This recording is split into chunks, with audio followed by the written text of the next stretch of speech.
जनगणना को लेकर एक नई बहस शुरू हो गई है। राजस्थान यादव महासभा ने मांग उठाई है कि यादव, अहिर और समाज के अन्य उपनामों को अलग अलग नहीं बल्कि एक ही जाति के रूप में दर्ज किया जाए। इसी मांग को लेकर जयपुर में जनगणना विभाग को ज्ञापन सौंपा गया। इसके साथ ही महासभा ने ओबीसी आरक्षण और राजनीतिक प्रतिनिधित्व को लेकर भी सरकार के सामने कई अहम मांगे रखी है। देखिए न्यूज़ 21 की खास रिपोर्ट। जयपुर में राजस्थान यादव महासभा के अध्यक्ष डॉक्टर कर्ण सिंह, दिनेश यादव और कार्यकारी अध्यक्ष महेंद्र यादव ने समाज के पदाधिकारियों के साथ जनगणना विभाग को ज्ञापन सौंपा। प्रेस वार्ता में महासभा ने कहा कि यादव, अहिर और अन्य उपनामों को अलग अलग दर्ज करने से समाज की वास्तविक आबादी का सही आंकड़ा सामने नहीं आता, इसीलिए सभी को एक ही जाति के रूप में दर्ज किया जाना चाहिए। महासभा का कहना है कि इससे भविष्य में सामाजिक और नीतिगत योजनाओं के लिए अधिक सटीक आंकड़े उपलब्ध हो सकेंगे। महासभा के नेताओं ने बताया कि देश के कई राज्यों में यादव समाज अलग अलग नामों और उपनामों से जाना जाता है। उनका कहना है कि यदि सभी नामों को एक साथ दर्ज किया जाए तो समाज की वास्तविक जनसंख्या का स्पष्ट आंकड़ा सामने आएगा। महासभा ने 1931 की जनगणना का भी उल्लेख करते हुए कहा कि यादव समाज देश के बड़े समुदायों में रहा है। हालांकि ये महासभा का दावा है कि इसकी पुष्टि आधिकारिक जनगणना विलेखों के आधार पर की जानी चाहिए। कार्यकारी अध्यक्ष महेंद्र यादव ने कहा कि जातिगत जनगणना के आंकड़ों के आधार पर ओबीसी वर्ग को उचित राजनीतिक प्रतिनिधित्व मिलना चाहिए। उन्होंने मांग की कि जिस तरह पंचायत चुनाव में ओबीसी आरक्षण लागू है, उसी तरह विधानसभा और लोकसभा में भी जनसंख्या के आधार पर प्रतिनिधित्व सुनिश्चित करने पर सरकार विचार करे। फिलहाल राजस्थान यादव महासभा ने अपनी मांगे जनगणना विभाग के सामने रख दी। अब देखना ये होगा कि सरकार और संबंधित विभाग इन सुझावों पर क्या फैसला लेता है। यदि इन मांगों पर विचार होता है तो इसका असर केवल राजस्थान ही नहीं बल्कि देश भर में भी जातिगत जनगणना और राजनीतिक प्रतिनिधित्व की बहस पर भी पड़ सकता है। देखिए हमारी खास रिपोर्ट। राजस्थान यादव महासभा का मैं अध्यक्ष हूँ। हरसाय जी, महेंद्र जी उपाध्यक्ष हैं, दिनेश जी हमारे राष्ट्रीय कार्यकारिणी के मेंबर हैं, मदन जी स्थानीय यादव सभा के युवा के अध्यक्ष हैं और अन्य सभी साथी लोग यहाँ जनगणना आयोग में अब जो जाति गणना होनी है उसके बारे में अपना सुझाव देना है। यादव जो है मूलतः अहीर जाति से है और आज भी राजस्थान में जो सर्टिफिकेट मिलता है वो अहीर के नाम से ही मिलता है। लेकिन आज जिस भी यादव से मिलोगे वो अल्टीमेटली अहीर के मिलोगे वो यादव ही लिखता है। तो राजस्थान में तो यादव और अहीर दो ही नाम से जाति जानी जाती है। तो हम कहते हैं दो को भी आप एक कर दें और सिर्फ उसको यादव में ही गिने, सारी काउंटिंग जो हमारी गिनती ठीक से हो जाए। बिहार है, उड़ीसा है, आंध्र है, वहाँ पे अहीर जो है वो 10-10, 15-15 अलग अलग जातियों में बटा हुआ है, उपनामों में बटा हुआ है।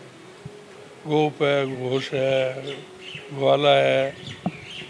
उसमें भी हमने उनको सूची दी है कि सबको आप एक ही नाम यादव नाम से ही करें, जो देश में हमारी जनगणना सामने निकल के आवे कि हम देश में सबसे बड़ी जाति के रूप में है। इस बारे में अपने अपने तर्क माननीय विष्णु चरण जी मल्लिक और सांडिल साहब को अपने दिए हैं और उनसे कहा है कि ऊपर भी दिल्ली में कोई मीटिंग वगैरह हो उसमें हमारी ज़रूरत हो, हमारे सुझावों की ज़रूरत हो तो हमको आप बताएं ताकि हम भी आपके यहाँ पे आ सकें। ये बात का ज्ञापन हम दे करके। डॉक्टर कर्ण सिंह यादव, अध्यक्ष राजस्थान यादव सभा और एक्स MP हूँ, एक्स MLA हूँ। कितनी संख्या में है, हमको जो लाभ मिल रहा है उस प्रोपोर्शन में मिल रहा है कि नहीं, हमको राजनीतिक रिप्रेजेंटेशन है वो उस प्रोपोर्शन में मिल रहा है नहीं या मिल रहा है। तो जब तक आपकी सारी स्थिति का मालूम नहीं हो कि देश के अंदर 20,000 करोड़, 30,000 करोड़, 40,000 करोड़ यादव हैं, उसी हिसाब से फिर आगे डिस्ट्रीब्यूशन ऑफ वेल्थ होगा। आरक्षण में भी इसका बड़ा फायदा। हाँ, बड़ा। यहाँ से क्या आश्वासन मिला? उनका जो हमने मांग की है वो आगे भेजेंगे। ऊपर और करें। मेरा महेंद्र यादव नाम है। मैं कार्यकारी अध्यक्ष हूँ राजस्थान यादव महासभा का। जैसा आदरणीय डॉक्टर करण सिंह जी, दिनेश जी और सब लोगों ने बताया कि हमें आज विष्णु चरण जी से मिलकर के, और जो राजस्थान में तो बहुत बड़ी समस्या नहीं है, तो यादव और अहीर के नाम से जाना जाता है, पूरे देश लेवल पे इसकी सही जनगणना हो। और इसमें जैसे हमारी तो ये भी मांग है इसमें कि जैसे पंचायत राज में आरक्षण है ओबीसी का, वैसे हमारी जो विधानसभा है उसमें भी ओबीसी का आरक्षण होना चाहिए, ताकि क्योंकि हमारी जो हिस्सेदारी है उस हिसाब से परसेंटेज आ जाएगी इसमें कि किस जाति का कितना परसेंट है, उसी हिसाब से उसका हिस्सेदारी उसमें बढ़ जाए। ये कहना था, बाकी आपको बता ही दे रहा हूँ। मैसेज जातीय जनगणना में क्या समाज को क्या मैसेज देना चाहते हैं जिससे जनगणना होगी उसमें? नहीं, समाज का तो मैसेज तो ये है कि हमारे देश से गिनती हो जाएगी कि पूरे देश में यादवों का कितना परसेंट यादव है, उसी हिसाब से हमारे को हिस्सेदारी भी उसमें चाहिए, चाहे विधानसभा हो और चाहे लोकसभा हो।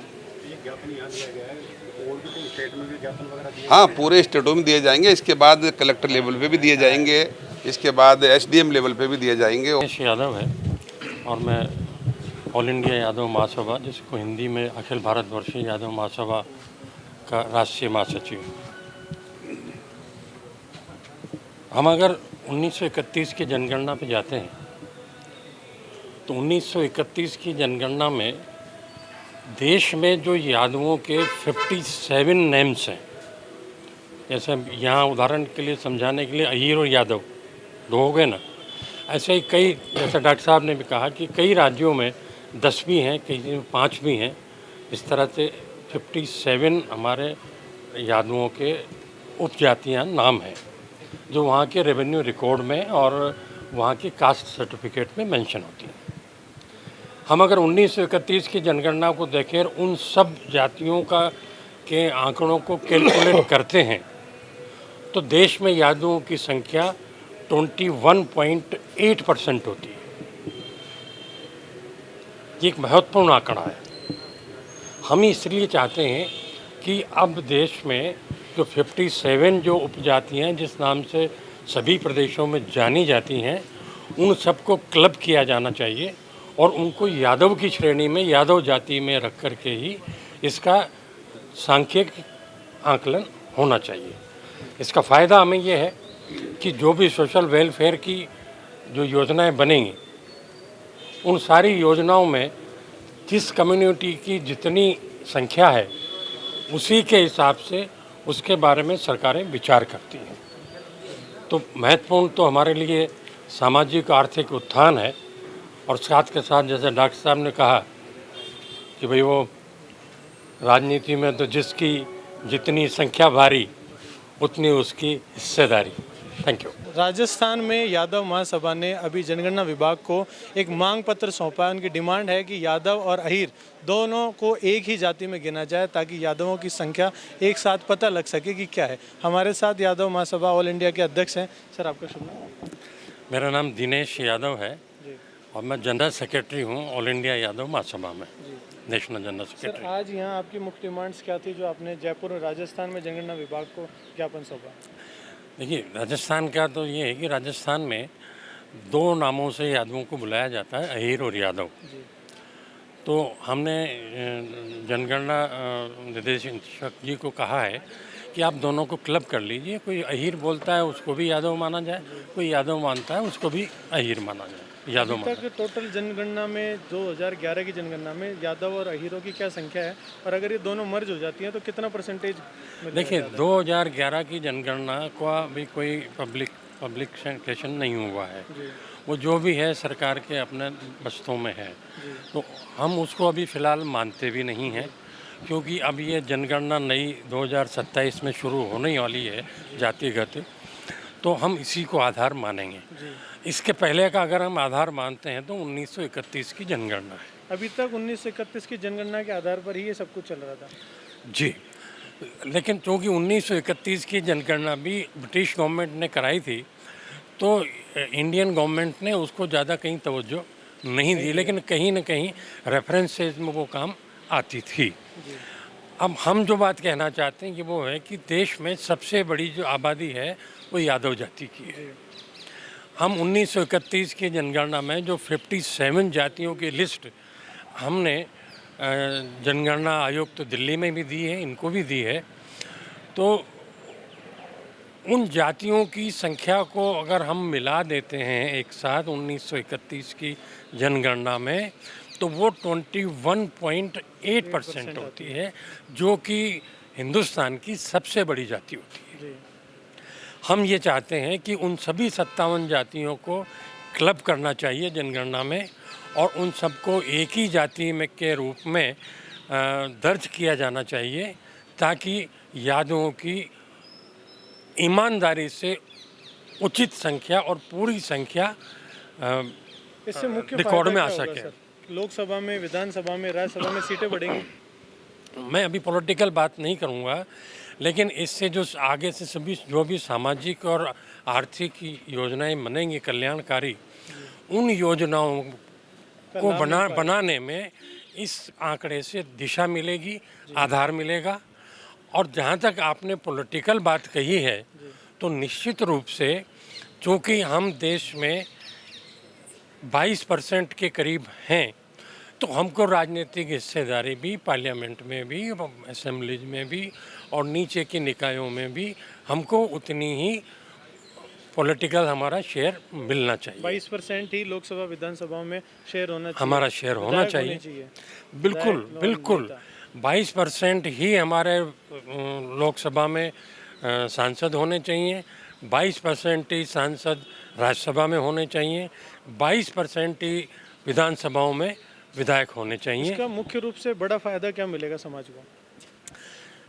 निश्चित रूप से इसका बड़ा फायदा ये मिलेगा कि जो सरकारी संसाधन जो कि किसी दिन संख्या के आधार पर निर्धारित किए जाएंगे, डिवाइड किए जाएंगे, वो फिर ड्रेन होकर के सबसे बड़ा हिस्सा यादवों के पास में आएगा।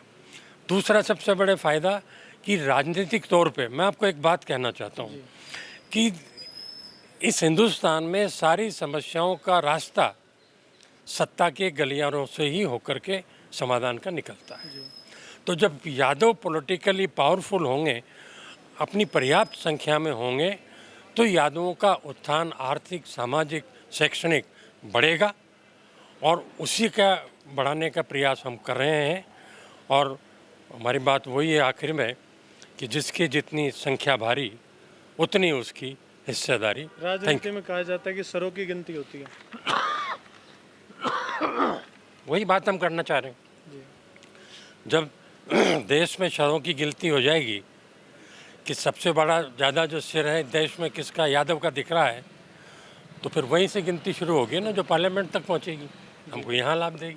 आप देख रहे थे किस तरीके से सभी समस्याओं को उन्होंने खुल करके बताया कि यादव समाज कहीं ना कहीं जो अपनी हिस्सेदारी को भूल चुका है, कहीं ना कहीं हिस्सेदारी पीछे है, उस हिस्सेदारी को, उस संख्या को बढ़ाने के लिए अब अगर दोनों को एक साथ मर्ज कर दिया जाएगा तो खुल करके एक मुख्य आंकड़ा सामने आएगा। आप देख रहे हैं न्यूज़ 21, कैमरामैन भूपेंद्र कसाना के साथ मैं निश्चय माल।